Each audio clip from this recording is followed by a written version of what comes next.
E agora tudo vai mudar. A vida se transforma o tempo todo. O que era tão longe, de repente ficou perto. O que parecia complexo, ficou simples. Então, finalmente entendemos. Queremos ser melhores para os nossos filhos, encontrando novos caminhos, fazendo as melhores escolhas. Bummies Magics Premium, os tubos mágicos que trazem a evolução das fraldas com a nova tecnologia Magical Tubes. Posicionado para meninas e meninos, os tubos de gel proporcionam alta proteção contra vazamentos, pois garantem maior distribuição e rápida absorção. Maior respirabilidade é garantida com a passagem de ar através da formação de tubos. Conheça a nova fralda Bummies Magics Premium. Distribuidora Bom Preço no Amapá.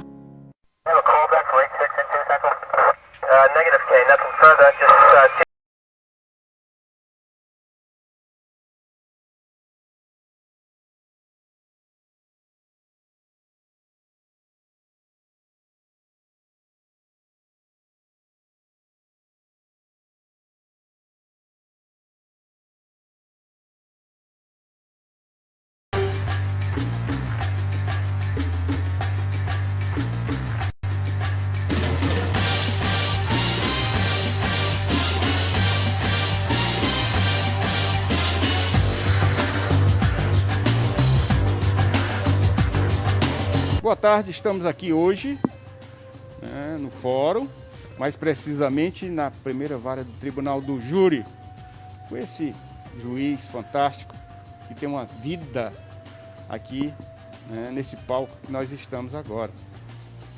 Dr. Luiz Nazareno Hausler, o próprio nome já é muito forte, um dos melhores juízes, dos maiores juízes, um dos mais honestos juízes aqui do nosso TEJAP, nosso Tribunal de Justiça do Amapá.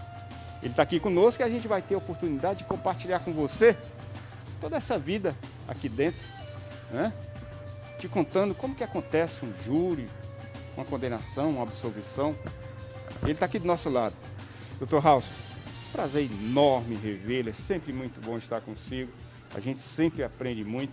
Queria até deixar aqui, em público, que eu sou fã incondicional do senhor. Pela honestidade, pela seriedade, pela inteligência, pela forma de conduzir seus júris e atender os réus, os advogados, os promotores, os jurados, até a própria plateia. Eu já vi muito isso aqui cheio, e o senhor conduzindo com muita maestria. Boa tarde, juiz. Boa tarde, Frota. Eu estou de férias, mas é um prazer imenso, é uma honra tirar um pouco desse nosso tempo das férias para contribuir com o seu programa, com essa sua forma de conduzir, sempre muito educado, com muito interesse em demonstrar para a população aquilo que realmente eles precisam saber. E nós, do Tribunal de Justiça, contribuindo para isso, será sempre uma honra para nós. Ok. Então, Gelson, vamos começar. Quanto tempo já à frente da primeira vara do Tribunal do Júri? Da vara do Tribunal do Júri eu estou aproximadamente 4 anos.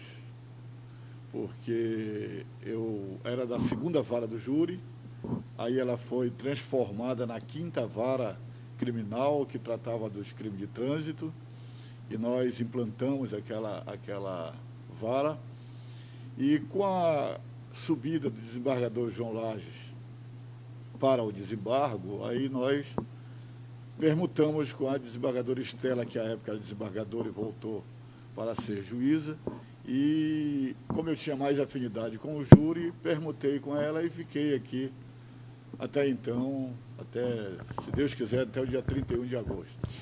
Nós vamos até entrar com recurso contra essa aposentadoria precoce, não dá para acontecer. Dr. Hausler, falando agora do Tribunal do Júri, esse palco de grandes histórias que aconteceram em toda a sua vida como juiz titular. A gente poderia até começar explicando como é que se chega a um julgamento aqui? Como se chega a se ter aqui um julgamento marcado, agendado, um réu que vem para cá para ser julgado? Na verdade, todos os crimes dolosos contra a vida, eles são, pela Constituição, de competência do Tribunal do Júri. Nós temos aqui os crimes de homicídios tentados ou consumados, nós temos infanticídio, induzimento ao suicídio. Esses tipos de crimes que atentam contra a vida, eles trazem a sua competência para o tribunal do júri, o que não se pode confundir com latrocínio, que embora haja uma morte, mas o objetivo não é a vida, o objetivo é o patrimônio. Sendo assim, ele foge da competência do tribunal do júri. A competência do tribunal do júri é apenas e especificamente os crimes dolosos praticados contra a vida. Os dolosos são aqueles feitos com a intenção de matar. Isso é para deixar bem explicado, para não confundir com os crimes de homicídio culposo. Agora, doutor Ralson, só para a gente ir entendendo, esses crimes dolosos com intenção de matar, quando acontecendo aqui o julgamento, de alguma forma, ou por provas do advogado, da defesa, eles podem ser transformados de alguma forma, não serem mais reconhecidos como crime doloso, né, evitar que esse julgamento prossiga nesse sentido de... Pode ocorrer. Pode ocorrer de um crime, digamos, ser classificado como um crime de homicídio doloso contra a vida. E no decorrer do processo, se conseguir trazer elementos onde não é crime doloso contra a vida, e sim, digamos, é um homicídio culposo. Ou pode ser que tenha um crime que seja homicídio tentado. E na hora se observa que ele não tinha a intenção de matar, que a intenção era apenas lesionar. Nesse caso, a sua competência sai do tribunal do júri e vai para uma vara comum. É definida aqui pelo juiz?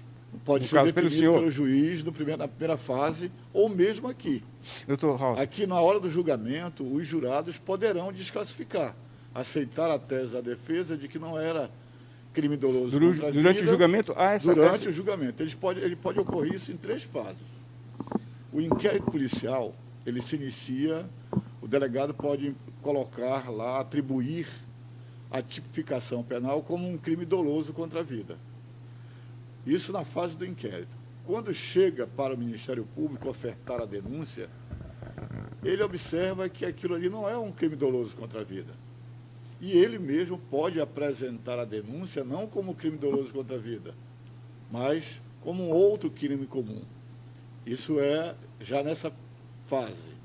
Assim, o segundo momento onde pode ocorrer a desclassificação, aí já seria o nome adequado, desclassificação, quando na primeira fase do júri, na fase de pronúncia, na fase quando o juiz reconhece ou não a competência do tribunal do júri para julgamento, ele verifica que não, apesar do Ministério Público ter entendido que aquilo era um crime doloso contra a vida, mas o juiz, analisando todos os elementos do processo, entende que não, que aquilo ali é um crime de competência do juízo comum.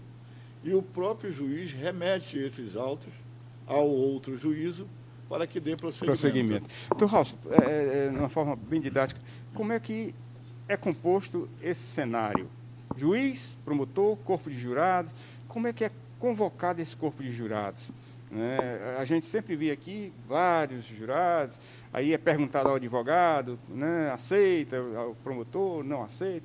Como é que tudo isso funciona, juiz? Aqui na capital, até o dia 15 do mês anterior ao júri, ou aos júris, que são vários, são sorteados 30 pessoas que, na verdade, irão compor 25.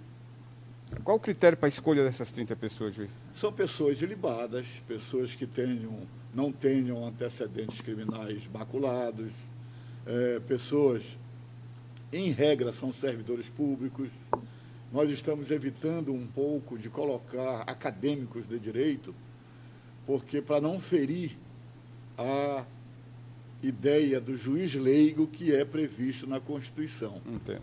Então, um acadêmico de direito ele já tem um conhecimento técnico jurídico e poderá não atuar como um juiz leigo, mas sim como um juiz com conhecimento técnico.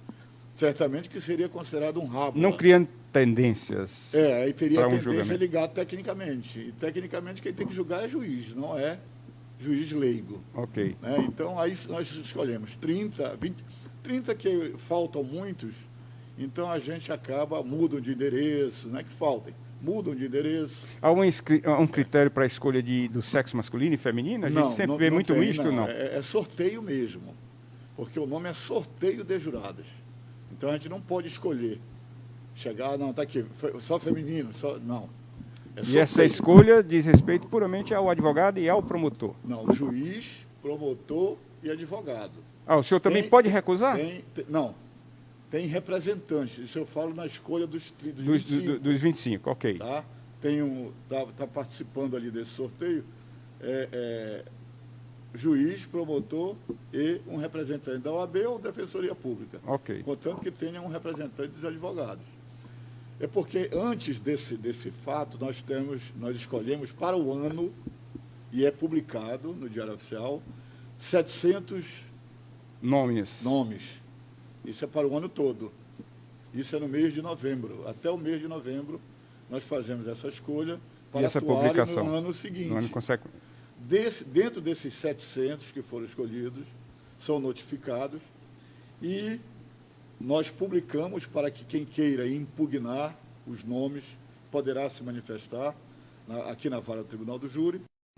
E se houver alguma impugnação, nós vamos avaliar para ver realmente se é concernente aquele processo e aquela pessoa. E após a avaliação, nós ou excluímos ou manteremos. Doutor Rausso, já aconteceu, só para esclarecer, do corpo de jurado estar formado, o julgamento está em sequência, e de repente o promotor ou o advogado pedir a exclusão daquele determinado jurado? Aconteceu? Pode acontecer? Não aconteceu, mas poderá acontecer. Um caso interessante que aconteceu aqui, mas só que o conselho já tinha sido dissolvido por outro motivo, eu não me recordo qual foi. Mas havia uma senhora que estava participando do conselho, que ela era bacharela em direito. E não poderia participar. Aquela situação que o senhor falou anteriormente. Exatamente, porque ela não é juiz leiga.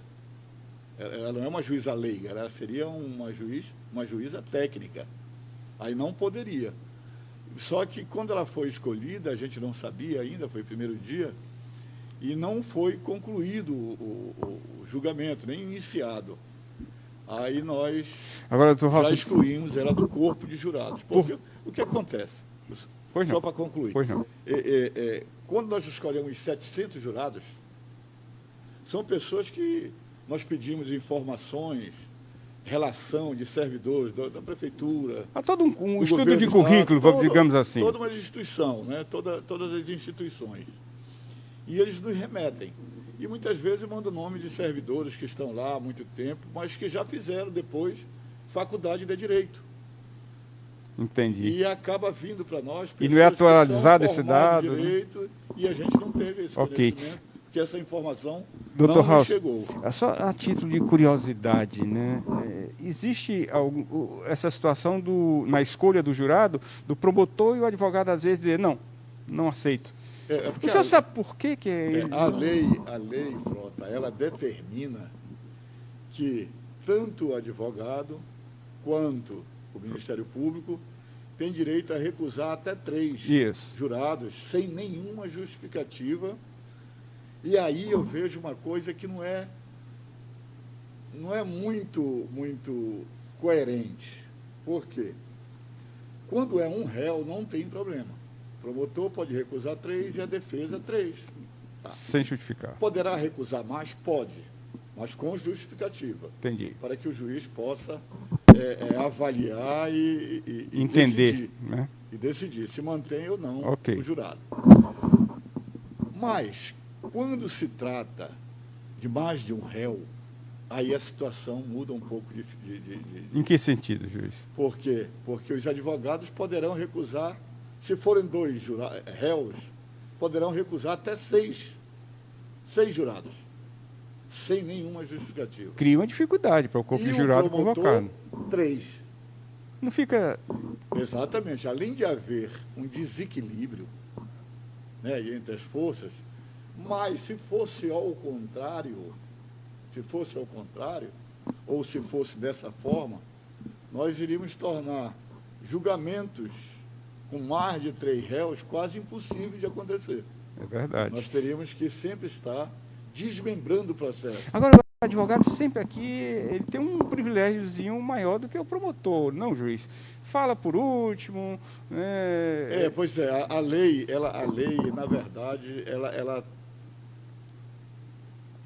entendeu que, em razão da ampla defesa prevista na Constituição, isso já vinha ocorrendo bem antes, e reforçada pela Constituição atualmente, que a ampla defesa permite que a defesa sempre fale por último, né? Então, ela pega todas as matérias, até porque também tem sentido isso, porque o órgão acusador é o primeiro a falar.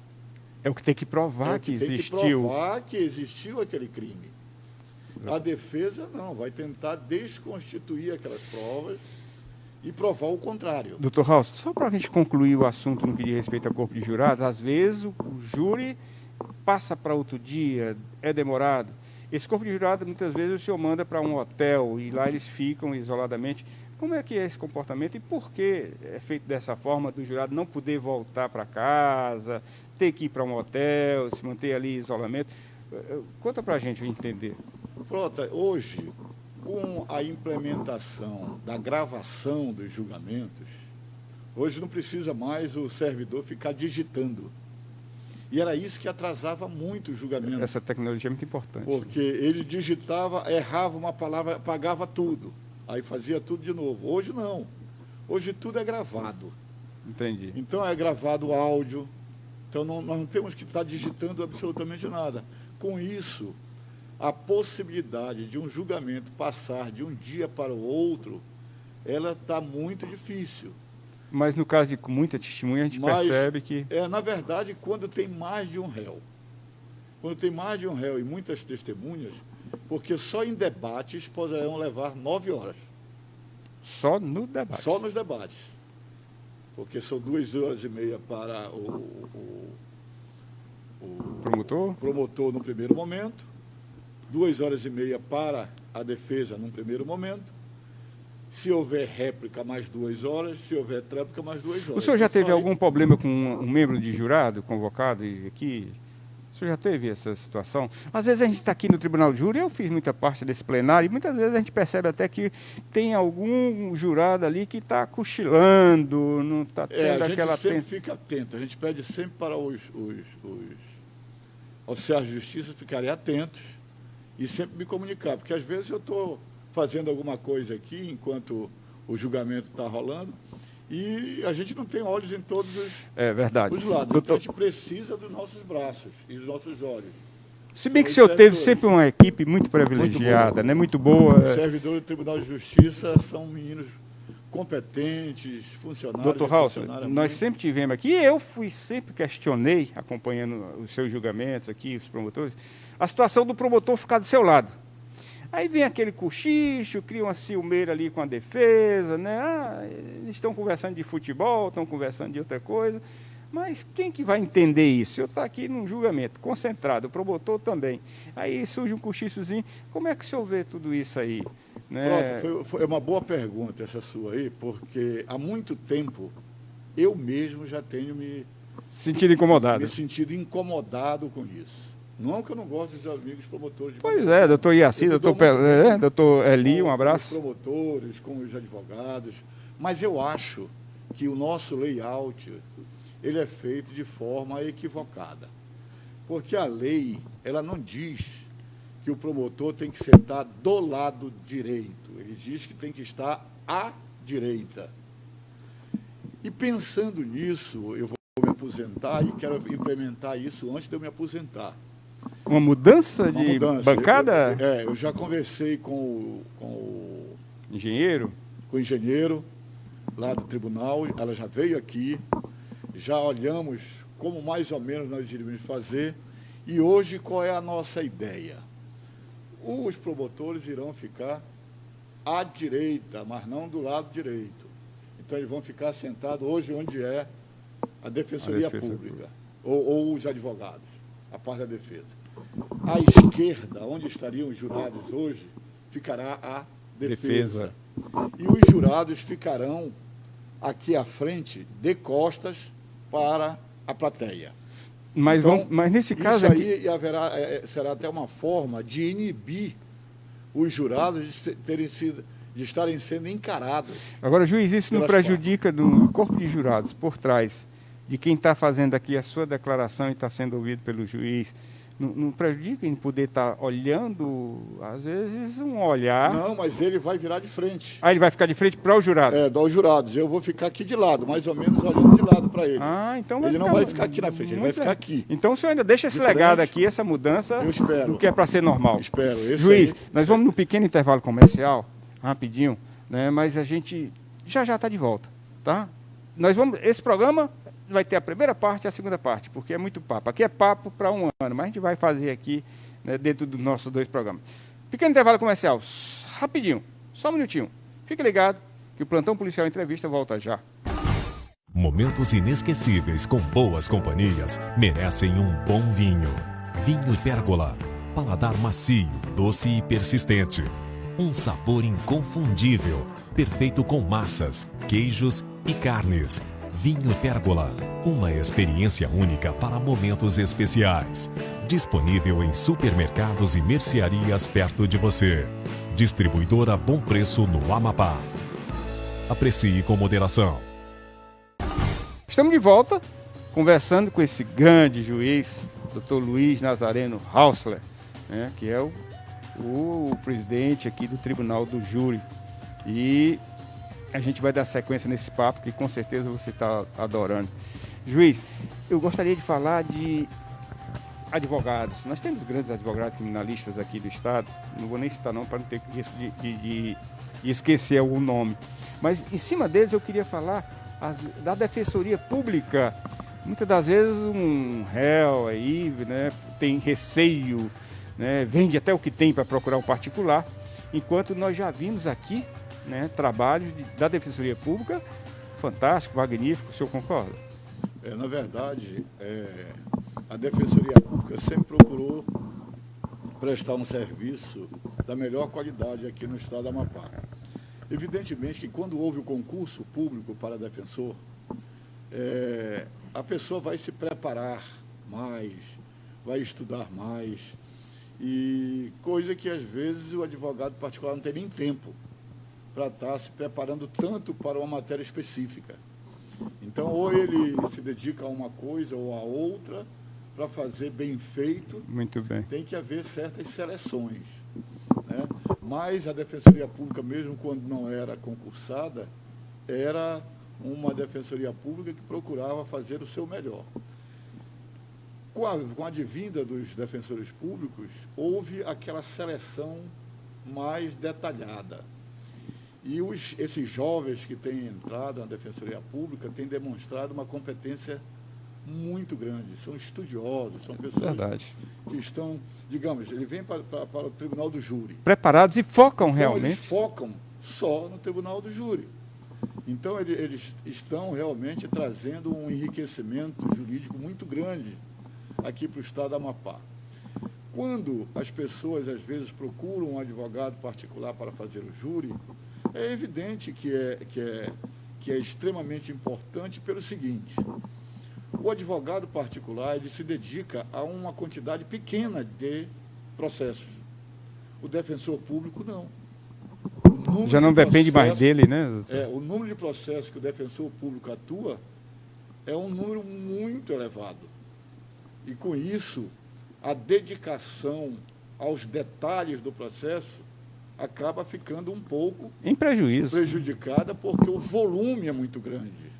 Não é que eles não tenham competência, mas quando você contrata um advogado particular, ele vai direcionar a sua atenção para um processo, um número muito menor de processos. Digamos que enquanto um defensor público trabalha com 500 processos, um advogado está trabalhando com 20. Doutor, no caso, juiz, o senhor pode entrar com recurso para que esse julgamento aconteça, quando ele anula o tribunal? Não, o juiz ele é inerte. ele tem que ser provocado. Doutor, o senhor tem conhecimento, nós sabemos que existem processos grandes, com laudas. O senhor, quando entra aqui, senta nessa cadeira para iniciar um julgamento, o senhor conhece esse processo a fundo, doutor Hausler? Não. A gente tem que conhecer o principal do processo. Mas quem tem a obrigação de conhecer o processo a fundo é o promotor e a defesa. Porque o juiz aqui, eu não vou julgar, eu vou coordenar. Conduzir esse julgamento. Conduzir o julgamento. Doutor Haus, muitas vezes aconteceram, eu também acompanhando esse plenário, né, de a falta de uma testemunha. E parece até, em muitos casos, né, estratégia do advogado. Ah, faltou, está doente, está com dengue, está com não sei o quê, tal. E eu já vi também o senhor aqui se aborrecer e dizer, manda buscar a testemunha.